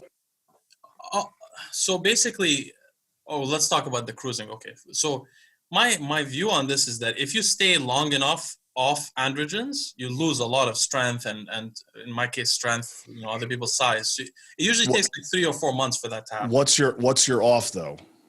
When I was on androgens, I didn't go off. I would go to 400 of, I would barely fluctuate it from like 400 tests to 1,000 or something like that. I'm saying if you're going to take, let's say, a client off or yourself off, do you mean someone else? You mean take them off testosterone as well, or you just kind of? I think that the best way to get the most results from a client is to take them off completely, at least a couple of times a year. Because what happens is when there's such little androgens in the body, they have to feel like crap. By the way, you can't be on. Yeah, no, you have to. But when you have very little androgens in the body, all of the receptors upregulate, and it changes a little bit. If you do it twice a year, you never build up that kind of tolerance to the androgen. So you've felt that kind of tolerance where. Oh yeah, absolutely. Yeah. Yeah. So in the beginning, though, I was kind of immune to it because I was so young, obviously. But as I got older, when I was around turning pro, when I was around 24, when I turned pro 25, that's when I started to feel the down regulation of everything. Things not working as well, responding as well, not getting the results like I was, because I was like before that, I was like in Ferrari overdrive. I would feel everything. Like as soon as I would start a new drug, I would feel it. I would go in the gym and feel it. Like there's a dramatic difference. And then that was like the 10-year mark though, essentially. I mean, it was literally 10 years later that I started to feel, oh shit, I got to start coming off more, like once a year is not enough, So that's when I really started to give myself hard breaks. It sucked. I mean, but people don't understand, like a PCT is you're not supposed to feel good. You're not going to have a good sex drive. You're not going to feel good in the gym. You're not going to have a strong libido. It's part of the reset. And people are scared of that, Well, people should also understand something. If the reason you're going off is because of what I just said, which is to get more results from your steroids, not for health reasons. If that's the reason you're doing it, you do not need HCG, and you do not need. Well, you could take Clomid or those things, but you can't take HCG because HCG will raise your androgens. Your whole goal is to be basically a woman for a month. So you have very little androgens. Your body upregulates all those receptors. You go back on it. And why I say a month is because you're probably on longer esters, so you have to wait a little while. Yeah. But the other side of it is a health side. And I have a very particular opinion on this. So a lot of bodybuilders think that, if I go off completely twice a year, my health will be better than if I don't go off. First of all, that there's actually research that shows that if the instability in the amount of water you have around your cardiac area, around your heart, the instability from going off and cycling on could be causing more damage than just staying on. I believe that's not pro science, but I believe that. I found papers showing that there's evidence that cycling is causing more damage than just the androgens. The second thing is, let's talk about different tissues in the body. How do they get damaged by androgens? So the brain is unique. It gets damaged mainly because of a lack of estrogen, it seems. But the kidneys and the liver, the kidneys get damaged when your androgens are high. So the more androgens you have overall, and the higher they are in one particular time, the quicker your kidneys damage. So going off for 2 weeks a year doesn't matter for your kidneys. What matters is your total androgen dose through the year and how androgenic it is. For your liver, it's again the same thing. Well, the liver is different. It regenerates a lot. Yeah. But for the liver, the point would not be to go off twice a year because you might develop a liver tumor before then. It's not going to cure your tumor. But if you don't hit your liver hard with androgens all year, so you give it breaks frequently, it can heal. And you can tell that by your liver values. But going off cycle, for example, and I'm not a doctor, but this is not medical advice, but if you go off cycle and you see your lipids, your HDL cholesterol, your LDL cholesterol, they got better, that's meaningless because you go right back on your cycle, they go right back. It goes right up, right. What that matters is over the year, you had more LDL particles in your bloodstream. That means more plaque. So it doesn't matter if in the year for 2 weeks you had a little bit. It doesn't. That doesn't make a difference. That's irrelevant. I gotta clean a house or whatever. You're not cleaning anything out. You're just reducing it for a month. Yeah, you're just resetting it a little bit. What's smarter is to have more frequent resets. Like for example, when I used to use androgens, I used to use really androgenic compounds only like twice a week. So I would use Anadrol with like a test suspension. Absolutely. And that way, it's still hitting your liver, but you have many days off a week where your liver is totally healed, and you don't acclimate, which is called tachyphylactis. You don't acclimate to the drug because you only take it twice a week and it's short acting. That's like literally what I tell people word for word. You're not going to acclimate to it faster that way, and you don't need them every day. Those are not drugs you should be taking every day anyway. People think of like Anadrol as a drug that you need for building. Drives me nuts with that. Like that's like the new thing though. That's very that's a very aggressive move for most kids right now, taking all that stuff every day. And I'm like, dude, what the fuck? At all. There's no point. There's no point in taking it every day. I didn't even use it on every training day. I just used it on the days that I really needed it. And that's how I got away from not really, knock on wood, I didn't really damage my liver or kidneys at all. I'm fine. So I didn't abuse those things. Yes, I took some high androgen injectable stuff, but that's not really going to cause that type of damage like that stuff does. There's just no way. Not as much as Anadrol. Yeah, Anadrol. No way. Those orals are fucking horrible for you. You know. But the reset, like you said, with the no HCG is so fucking true. Like I stand behind that. Like the first question I ask anybody, because obviously we sold a lot of SERMs. They're like, oh, I need all this to do my reset. I'm like, whoa. I'm like, what are you trying to do first? I'm like, there's different PCTs, like you can't just do that because someone told you. There's application, what's the purpose? What are you trying to do? So I used to stress that to everybody. I still do, obviously, but when we were selling this stuff more often, I mean, that was a big thing. Everyone thinks they immediately take HCG, and I'm like, no, it's quite stop. the opposite. And people don't understand because people have never, a lot of the people talking about PCT have never been off steroids for over 2 years or whatever. They don't really understand. Yeah, they start and never come off, and then they're like, oh, I gotta come off. Yeah. So they use the logic of the PCT, but they don't understand that they're not accomplishing anything. So let me give you an example. I've been off for 2 years or so. I'm completely functional, happy, healthy, everything's fine. And I realized that because when I went off, I studied the literature, all the academic literature on how to recover people from steroid use. And basically, 2 weeks does nothing. I mean, not 2 weeks, 2 months does nothing. You actually have to be on for like 4 or 5 or 6 months on your HCG or more. Some of the people are on for a year or so to really reinvigorate everything. And you stay on Clomid or a aromatase inhibitor a little bit. Do you also, now, your hard reset, right? Your PCT, that also depends on someone's usage though, no? For extensive period of times? Yeah, if someone's only been on for 3 months, they don't need that. Obviously. Yeah, don't need aggressive. Yeah, right. But what I'm trying to say is, if you think, a lot of people do this, they're like, I'm going to go on cycle for 8 weeks, then I'm going to go on a PCT for 4 weeks, then I'm going to go on cycle for 8 weeks. You just defeated the purpose of going off cycle because now you took HCG, you raised your androgens, you're not starving of androgens, your body doesn't have to upregulate so quickly. And the only thing you need to take if you do that is to take either Clomid or you don't even need Clomid actually.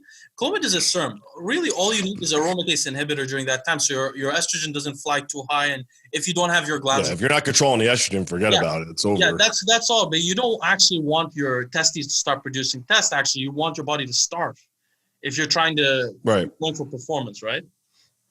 Yeah, that's a major problem with a lot of these kids' health. They don't do that. There's so much bad information out there with that. So much. Yeah.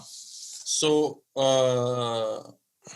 they're pretty like all over the place, kind of interesting questions. So somebody asked, what is the difference between trestolone acetate and the SARM trestolone? You have a SARM called trestolone? No. Okay. So I never heard of a SARM called trestolone, but trestolone is actually mint. That's that. Yeah, I was gonna say that's just mint anyway, right? That's just the chemical. Yeah. So mint is actually the only commonly used steroid that is more progesterogenic than progesterone. Right. Well, it is about, if I recall correctly, about 10 times more progesterogenic than DECA. Yeah.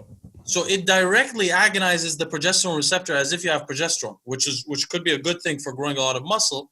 But just keep in mind, whenever you agonize the progesterone receptor, estrogen receptors upregulate and become more sensitive as a consequence. I never used it.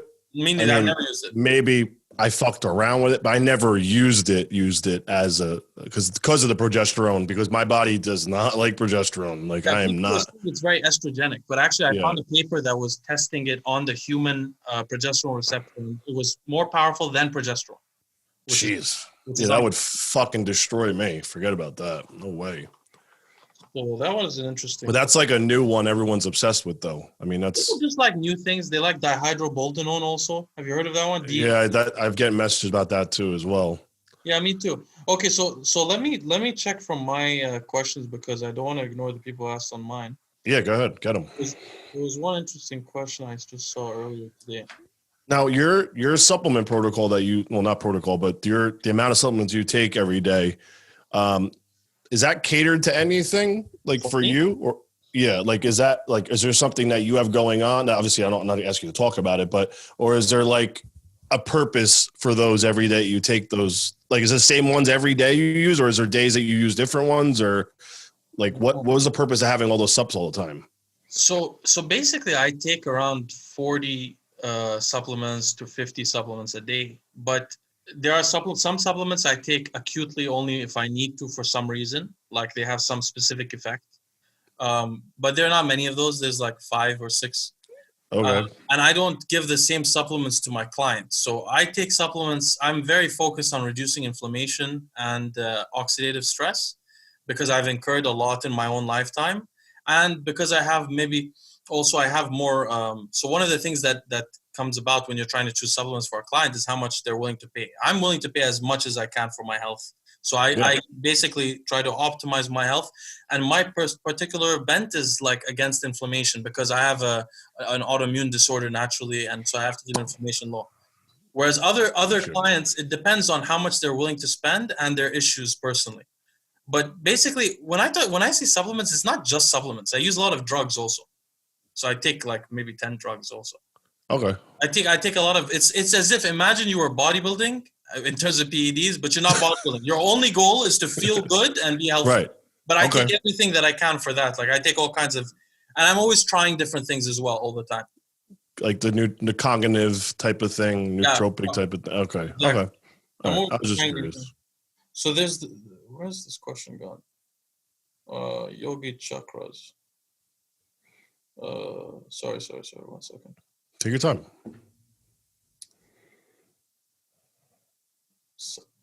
Yeah, someone asked, Jeremy asked, I'd be interested in hearing about progesterone's effects on dopaminergic signaling. So progesterone, I know there's not everybody may be interested in this, but progesterone doesn't have any clear effects on dopaminergic signaling that is known in neuroscience. At least it's not a major effect, which means that progesterone doesn't raise your dopamine levels or anything like that directly. Right. What progesterone mostly does is around GABA, the neurotransmitter GABA, which is what Xanax affects also. Progesterone directly itself, as well as its metabolite allopregnanolone, acts sort of similar to benzodiazepines like Xanax in opening the receptor up for more chloride signaling. That's the GABA-A receptor. So that's the main thing that progesterone does in the brain. Is that why people get anxiety from that? People actually don't get anxiety from progesterone. They tend to get anxiety from other hormones, but think it's progesterone. Progesterone. Have you heard guys though say that they get a lot of anxiety from DECA though? From DECA. Yeah. And from Trenbolone, which is signaling. But I think it's more of a complex thing that, like, if you give a guy progesterone, the micronized progesterone, he'll feel relaxed. Fine. Okay. Yeah. Relaxed. Right. Specifically, you'll feel relaxed. Right. So some of the guys that take DECA only, like there's a guy called Tyann Clark who's came on my channel before. They say that when they take DECA by itself without anything else, they feel very relaxed and nonchalant, which is how progesterone signaling would work normally. Right. Makes sense. So there's someone's asking about your injuries and how you got through them, and if you ever tried BPC 157. Okay, you want to talk about that? Yeah. Well, so yeah. Let's talk about that.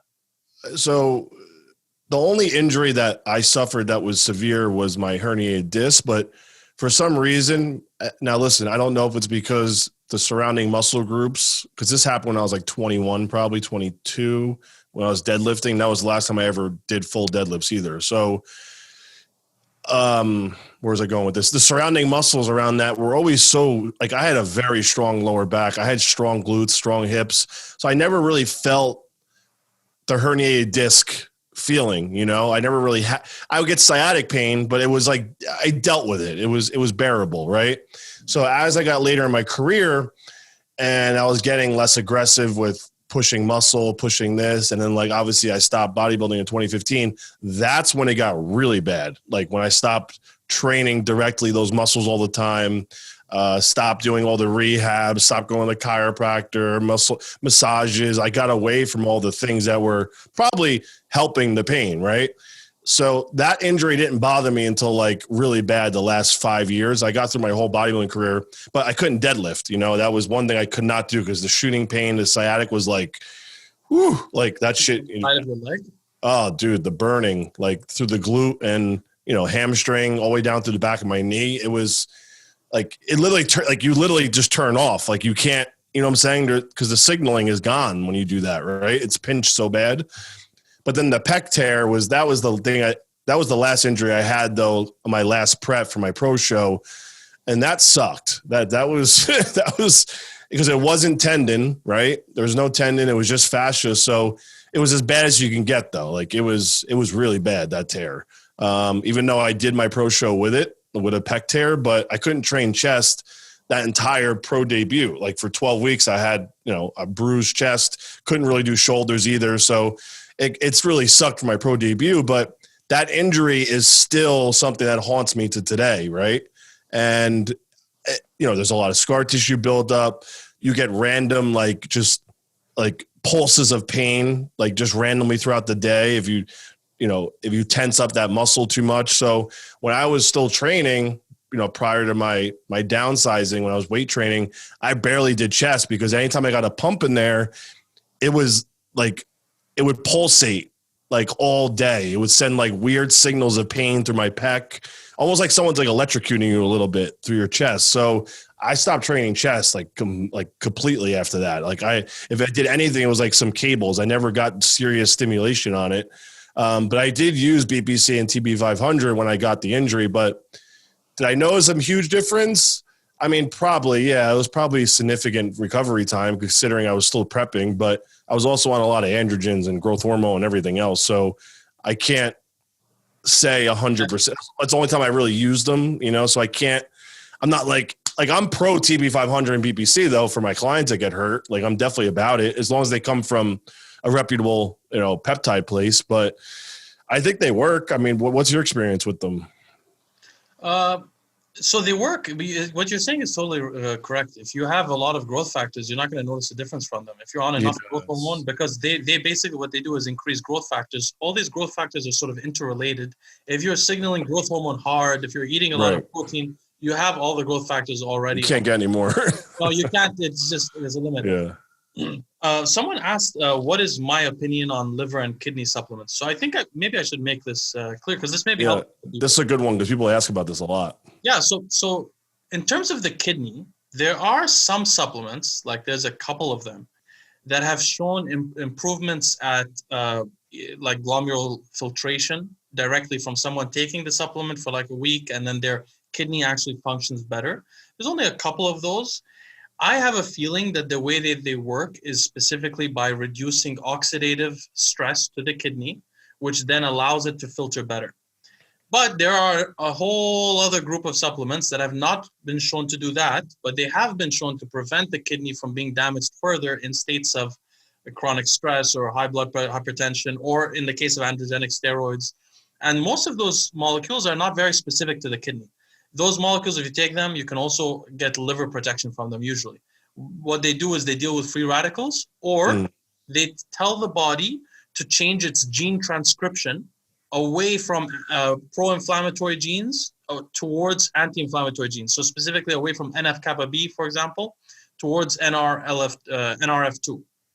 But basically, so all these molecules, they apply to the liver and the kidney. And what they do is basically prevent the cells from being damaged, either their DNA damaged or the cells being killed in something called apoptosis or so on. So there's probably like 25 or so supplements that would do that. Like there are many that are well known. For example, turmeric does that. Astragalus does that. Yeah. Most of these kind of phytochemicals that are known to deal with free radicals do that. It works. Oh, by the way, for the liver, so for the kidney, there are some things that improve filtration and some things that just protect the kidney. For the liver, there are things that protect the liver. There are also some things that improve liver function. Actually, there's only one thing, and that is bile salts, which are like TUDCA and UDCA, and there's another one called, I forgot what it's called, but there's 3 of them. Right.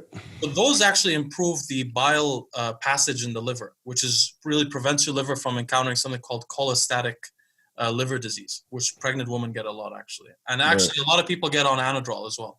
Right. So TUDCA is definitely very useful.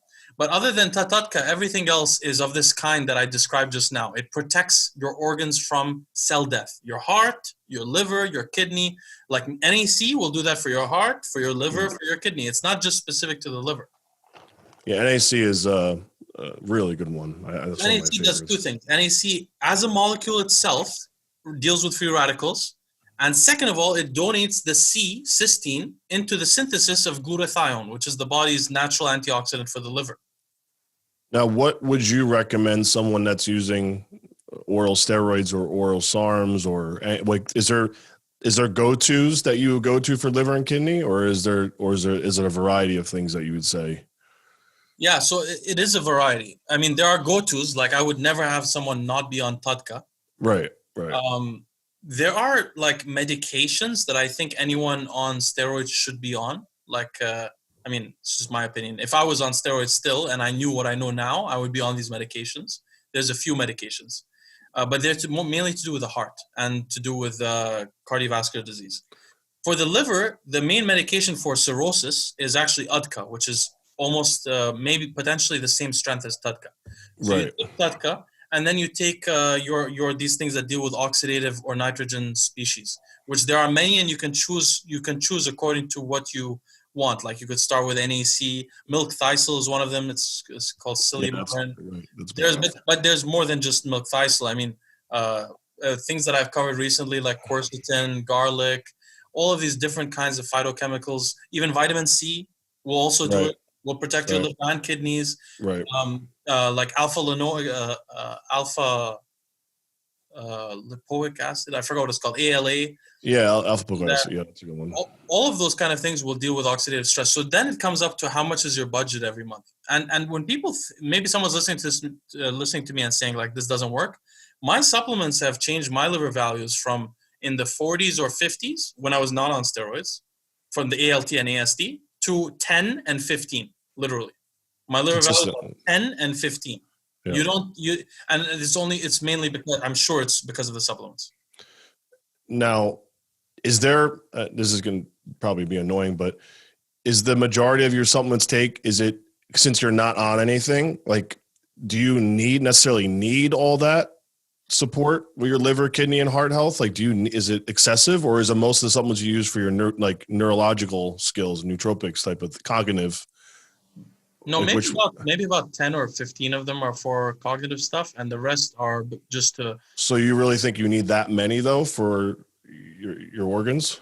Not many, but because you're not on anything. Like what the organs? Well, that's the thing. Normal people diet at 80, and I want to die at 120. So, and I don't have great genes for it. So I got to do whatever I can to signal to my body and to give my body all the autoimmune disease, right? Because not the autoimmune disease. The autoimmune disease is not a big deal. You've heard of colitis before?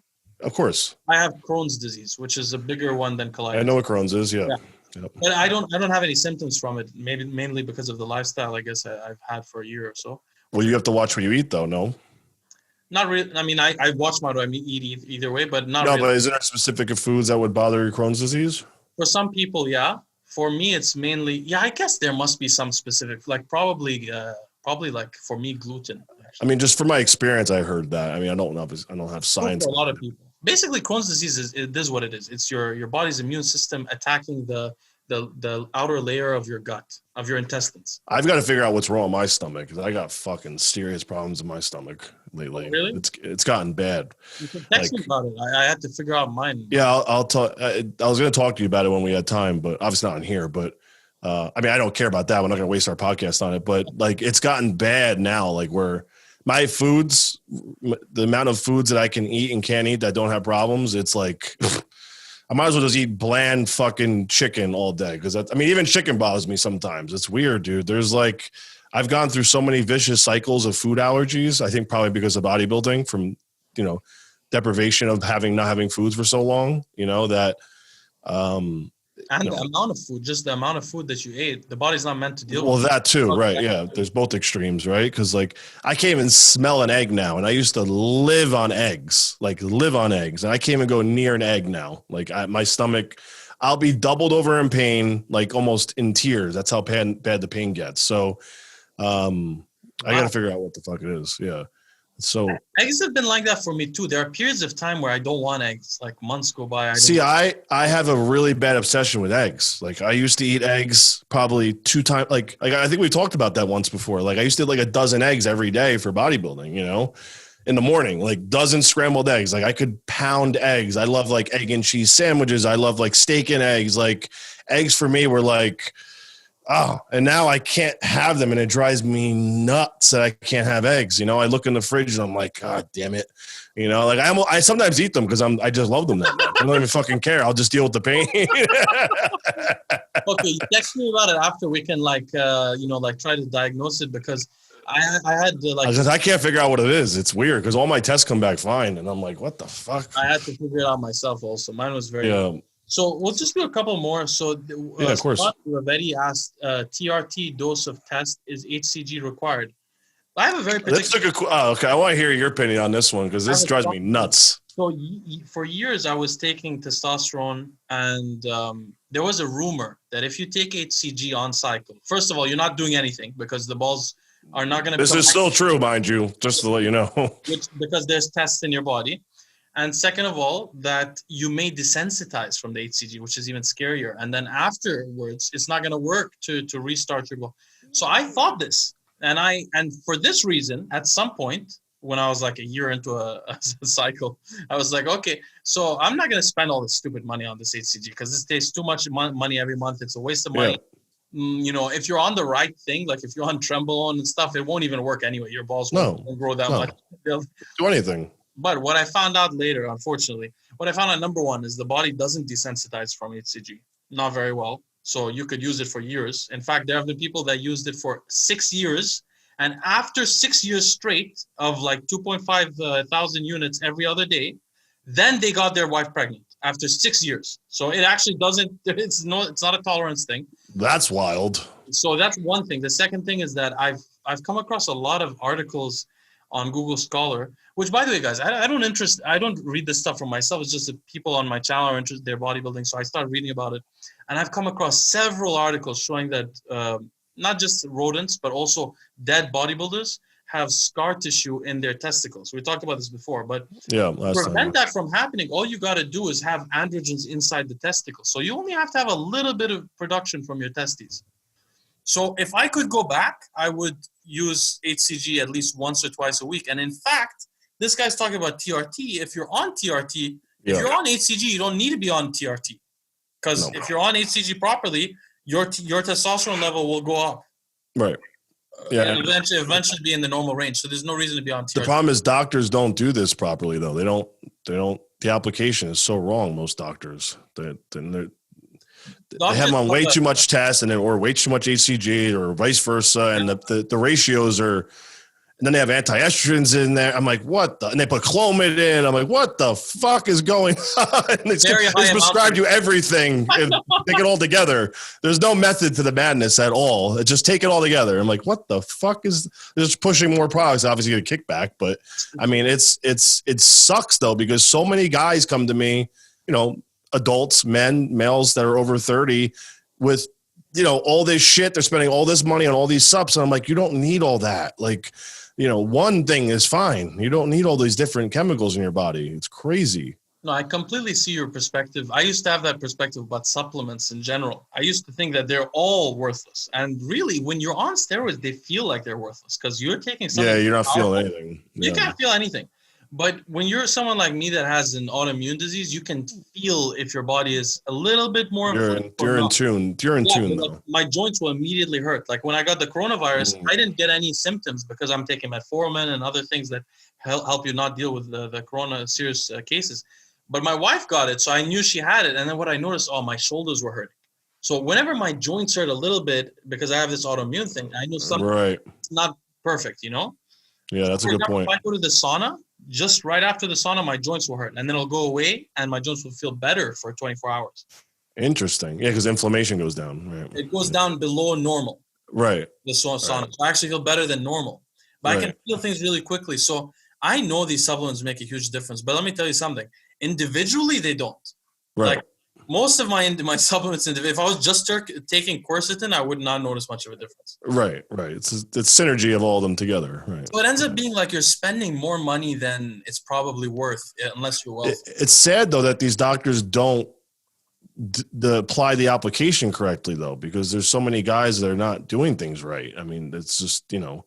Doctors have like an allergy to reading papers after graduating from medical school. So they don't further education. Yeah. They cannot read a paper. It's so difficult to get a doctor to read a paper. By the way, I dare anyone watching this, if you want to convince your doctor of some medication that you can use like Metformin for longevity, print out a paper and bring it to him. You will never read it. Yeah. Oh, real quick, Metformin. So you use it for what? For longevity. It extends life in all species. Now, how much you take? You take it every day? Yeah, I've been taking it every day for 3 years now. Now, you know how many questions I get about Metformin? Yeah, but people have a very confused view in body. Well, that's what I wanted to just address real quick since you brought it up, because people don't believe me because I tell them they don't believe me. They want to hear from someone else. So I wanted to hear your perspective on things with it. Like, what is your? So what are the questions they normally ask? The first question they ask is, does it lower IGF-1? right? Yeah, well, that, and then they also want to use it for insulin purposes. Oh yeah, so people want to use it as a performance enhancing drug in bodybuilding. I know it sounds cool to repurpose some drug as a, people are like, oh, if I do a big cheat meal, I'll take one metformin. Right, right, I'll be yes. good. It'll go in the right area. Honestly, metformin is not very performance enhancing at all. Right. It's not gonna. I cannot imagine, and I like to do this stuff. I cannot imagine any way to use metformin usefully in a bodybuilding or powerlifting or anything kind of. Yeah, that's the biggest application problem, though. Yeah. They all think it's for that. The second thing is the main purpose of metformin. There are two purposes. One is to deal with like limited cases of type 2 diabetes, the initial stage. Right.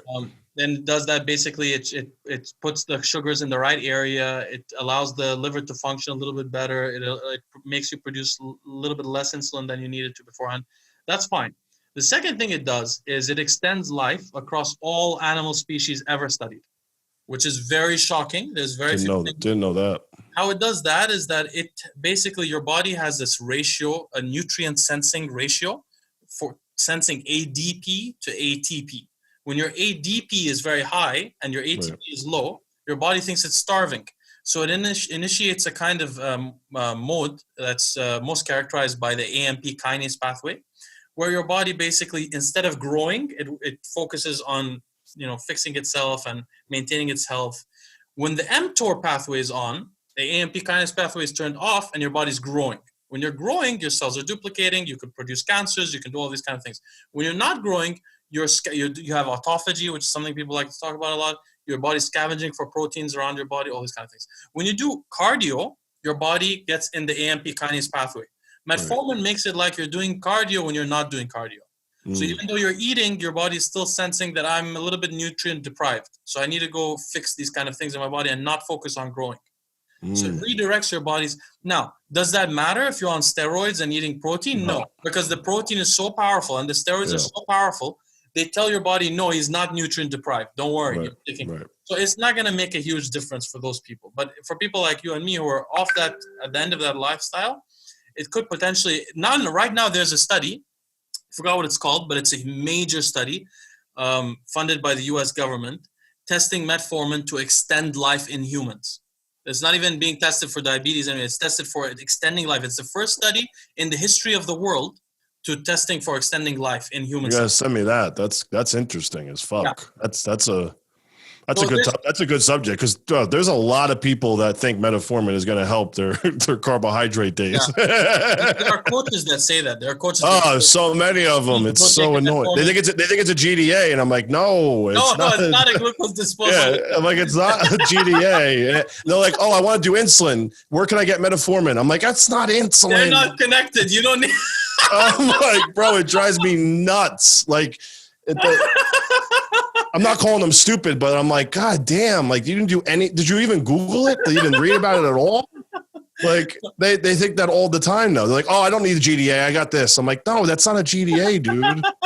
Like that's another thing. GDAs are abused too, though. There's so many supplement companies that have them now. Kids don't know how to use those either. And that's another thing I don't like either. But I mean, it's the way it goes with supplements, but I don't think that they're really useful either. You don't need. I don't think they're useful. Yeah. I think it's a waste of time. Yeah, and just for anyone that's listening to this to know, insulin signals exactly opposite to metformin. Insulin tells your body, complete opposite. Grow. It's the opposite. It's the mTOR against the AMP kinase. Metformin is telling your body you're starving. So if you're trying to be a power lifter or whatever, metformin is just not going to count. It's not going to make you younger either. But what could make you younger is, if you're a bodybuilder or a power lifter or whatever, is something called rapamycin. Now, I take rapamycin, but I never tell clients to take it because I'm concerned about its risks and so on. But rapamycin basically turns off mTOR. So it turns off whatever the protein is doing for you, the anabolic steroids, the growth hormone, the insulin. If you take enough rapamycin, it'll be completely turned off for a couple of days. So it'll put your body in that kind of AMP kinase dependent pathway. But first of all, there's some risk with it. Rapamycin is an immunosuppressive drug. They give it to kidney transplant patients. Gotcha. It actually increases your immune system if you take it infrequently. But that's something bodybuilders could use. Like if they were smart and they want to let their body recover, they would fast and take rapamycin and do a couple of other things like once a month. Yeah, that's interesting. I did not know that either. To allow the body to like take care of any damage done that month or whatever. Right. Yeah, that's the metformin thing is mind blowing. Though I'm like, oh man, literally anyone could spew anything out of their mouth nowadays, and it gets true. You know, like there's no research done on things. As long as you say something confidently enough and dogmatically, like this is the way. If you right. take metformin, then people will disbelieve you. Yeah, it's basically what happens. It's basically what happens. So Okay, we got a good hour and a half. So oh shit, that was quick. yeah, maybe we can film next week as well if you're free. Yeah, I'm open. Right, so whatever you want to do, dude, I'm open. So I gotta tell you, I'm really happy about this segment we have because I hate. We were talking about this before, but I hate when I email people for interviews and they don't even respond. That's the worst thing because there's like 30 emails here and there. Nobody, it's hard. It's very hard to get interviews set up and people keep the actual, let alone, the chasing of getting the interview and then actually showing up or, and then giving you a good interview on top of it is hard sometimes. People don't talk and you're just like, all right, so like you don't know what to even go, what direction to go in. And you're like, this was a fucking waste of my hour. Like this was how many times have you felt that way? You're just like, oh man, this is a dud. It just happened to me. I was like, an hour went by. The guy was not willing to speak. Why did he come on the show? I don't understand. That's what I don't understand too. I became like a real dick at the end. And I was like, listen, if you're going to come, like when I would, ask people to come on or whatever, I'm like, listen, if we're going to do the podcast, like, I need you to like, they're like, oh yeah, sure. I'm like, can't sit there like a dud. Like you got to be able to engage, I don't want to just talk to myself because then it's like, then you get all the bad, the idiots in the comments like, oh, Nick just talks about himself the whole time. Like, no, the guy was literally not responding and I had to like carry the conversation. And that's just like, that's not fun. Like what? It's more stressful. There's nothing better than right now, Vlad, Vlad TV? Why do I know Vlad TV? Why do I know Vlad that? TV is he's like a Russian Jewish guy that interviews rappers. But yes, I know Vlad TV. But right now he's interviewing a guy. I don't know his name. These young rappers. I don't know their name. Yeah, there's so many now. They have their most ridiculous names. Like they're all like childish names. Like Baba Gugu. Like weird kind of weird. Anyway, so this guy has one of those names like Sodo or something. And Vlad is trying to talk to him and interview him, and the guy is nodding out the whole interview because he's on Oh wow. It's an hour and a half interview of Vlad like trying, like, could I, I'm trying to ask you a question, and the guy. And the words are probably just like whatever. Well, he has sunglasses on, but you can see his eyes closing. It's funny. That's the hardest interview to do, where the guy's falling asleep. Just these. I rather talk to myself for an hour on here by myself than deal with that type of shit where it's so awkward. You're just like, what do I do? Like, do I become a dick now? Like, like. And then you don't know if you should put out the podcast or not because it's too awkward. You know how many times I've recorded podcasts in the past and never put them out, and then the people are like, "Oh, what happened?" I'm like, "Oh, I didn't save it, or Zoom crashed, or I've made so many excuses to that because I was like, this podcast is horrible." Like, I know. and like I cannot. I feel I'm not good because then I'm gonna be a dickhead. More that I'm like, the podcast sucked, but they think it's good though. Yeah, they think that they're all excited, like, "Oh, that was awesome!" Like, yeah, yep, just like we didn't accomplish anything on that podcast, dude. Like, we didn't talk about anything. I gotta say something. I think it's harder to interview people on Zoom than in real life, like the way Rogan does it. Yeah, because like if you're in person, you kind of have to engage, right? Like, yeah, you have to, and also you can sense the person's personality, and you can like let them, you can feel them out better. And they're like putting themselves out there. Then if you're showing up, like, I mean, your reputation kind of. That's like, true as well.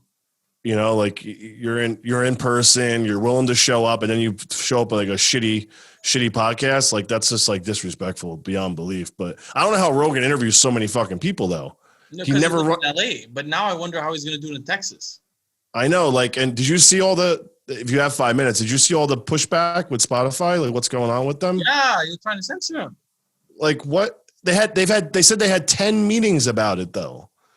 So about him. Apparently, he made a mistake saying something. Just yeah, I saw the riot thing or something. Made a mistake, which it turned out to be. He didn't make a big mistake. There was one person arrested, not many people.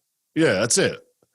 But he keeps talking about it on his podcast though, how he feels bad about it. I'm like, dude, what is he getting soft because of this shit?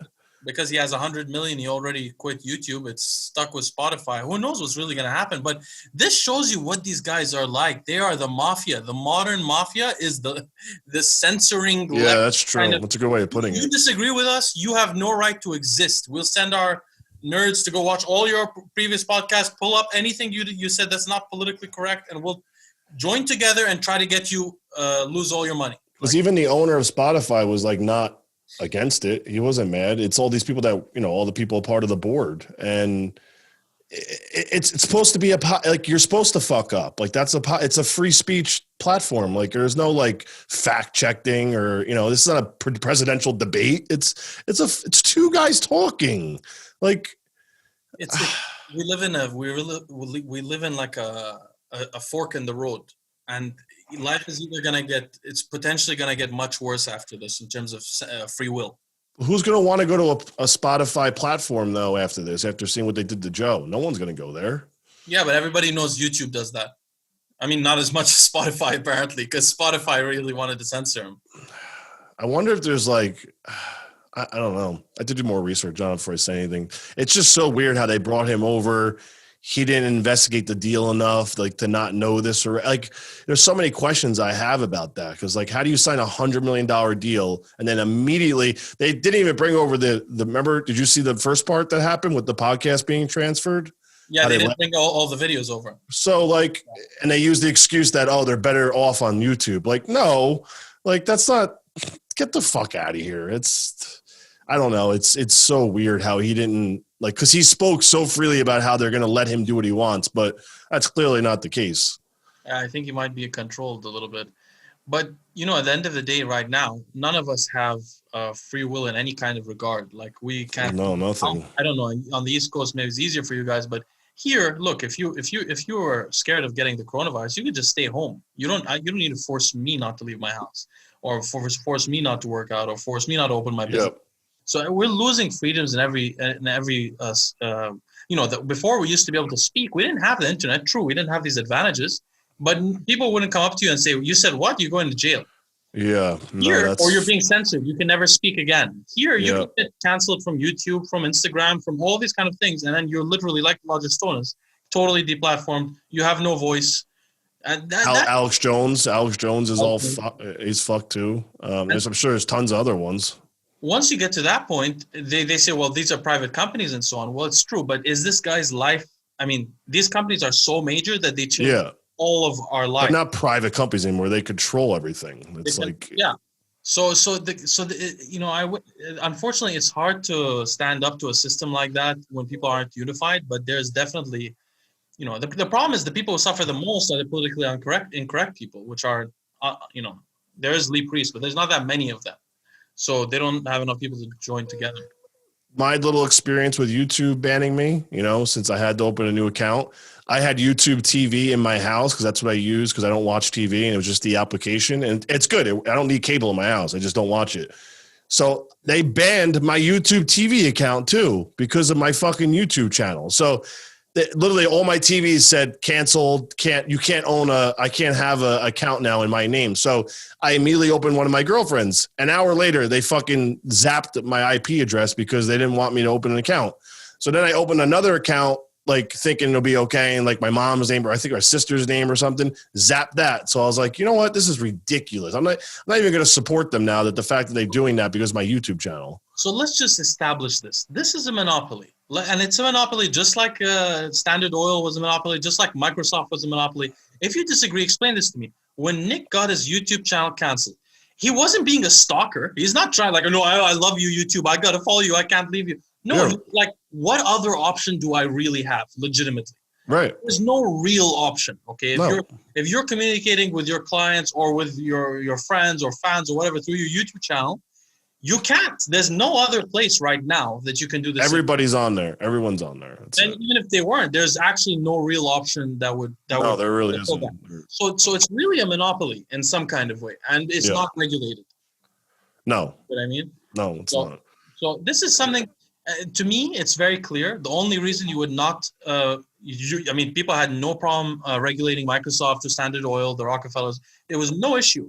But why are they a little slow in regulating these companies? Yeah, For right. one reason, it's clear, because if you have one of these companies that does so much like Twitter and you don't want to break it up, then if you have an agreement with Twitter to provide you information, then maybe you'll be okay with keeping it as it is. Right. Because Right. you know those guys are going to give you all the information. You don't want to break it up. Right. Yeah. And I mean, look at Instagram, look at Facebook now. It's just like, it's, They're all, I each don't know. of them is in some way a monopoly, because each of them is, even though they're all social media, but they're all one kind of social media, and there's one kind of people there. And if you're not invited there, you can't totally take part in life. Right. Live your Right. life. Right. Mhm. Right. Anyway, Yeah, there's a lot. So, all right. I appreciate it. text me about what's going on. Yeah. I'll go over with you.